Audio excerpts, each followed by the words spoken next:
আজকের প্রেক্ষিতে সেই পত্রিকাটির নামটি বলতে গেলে বিভিন্ন রকমের আলোচনা সমালোচনা হতে পারে, কিন্তু তখনকার দিনে এই পত্রিকাটি ছিল কিন্তু একটি আমি আমি জনাব আমাদের প্রফেসর মাহবুবুল্লাহ সাহেবের সামনেই বলছি, কোন আঙ্গিকে বলছি, সঠিক হচ্ছে কি ব্যাঠিক হচ্ছে জানি না, কিন্তু এমন একটি সময় ছিল আজাদ পত্রিকাও কিন্তু একটি মুক্তির পত্রিকা হিসেবেই বিবেচিত হতো।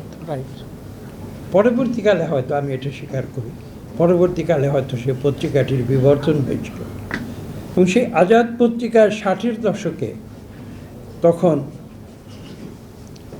তার কার্যকাল শুরু করেছিলেন আখতারুল আলম, এবং সেখান থেকে তিনি চলে যান মাসিক মোহাম্মদী পত্রিকা,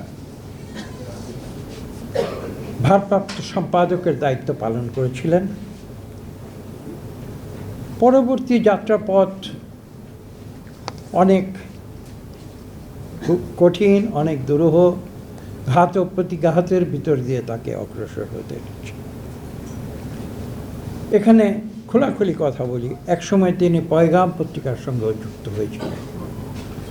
পয়গাম পত্রিকার আদ্যপান্ত আমি এখানে আলাপ করব না, যারা বাংলাদেশের রাজনীতির ইতিহাস জানেন তারা অবহিত রয়েছেন। আনন্দের কথা হচ্ছে এই, সেই পয়গাম পত্রিকার সঙ্গে কিন্তু তার বনাবনি হয়নি, সেটাই হচ্ছে বড়। এবং তিনি পরবর্তীতে আজাদে ফিরে এসেছিলেন।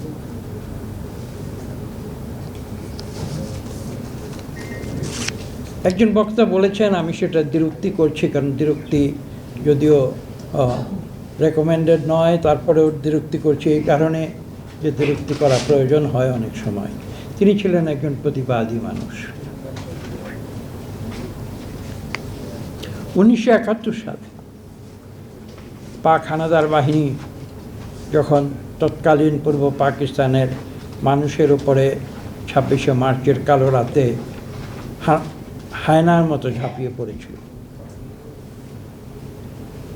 তখন অনেকেই প্রতিবাদ করেছিলেন, অনেকে প্রতিবাদের সাহস দেখাতে পারেননি। আপনারা জানেন শহীদ প্রেসিডেন্ট জিয়াউর রহমান তিনি বিদ্রোহ ঘোষণা করেছিলেন, বাংলাদেশের স্বাধীনতা ঘোষণা করেছিলেন। তখন সেই স্বাধীনতার শক্তির পক্ষে দাঁড়িয়েছিলেন, প্রতিবাদ করেছিলেন এই আখতারুল আলম, যে কারণে তাকে তখন ক্যান্টনমেন্টে বন্দি করা হয়েছিল। কাজে তার যে চরিত্র, সেই চরিত্র কিন্তু কোনোদিন কেউ বলতে পারবে না সেটা আপোসগামী চরিত্র ছিল। সাংবাদিকদের নিয়ে অনেক আলোচনা হয়, অনেক বিখ্যাত সাংবাদিকদের নিয়ে তাদের জীবনের বিভিন্ন সময়ের ভূমিকা নিয়ে অনেক কথা আলোচিত হয়, কিন্তু আখতারুল আলম কিন্তু ছিলেন স্বাধীনতার পক্ষের শক্তি।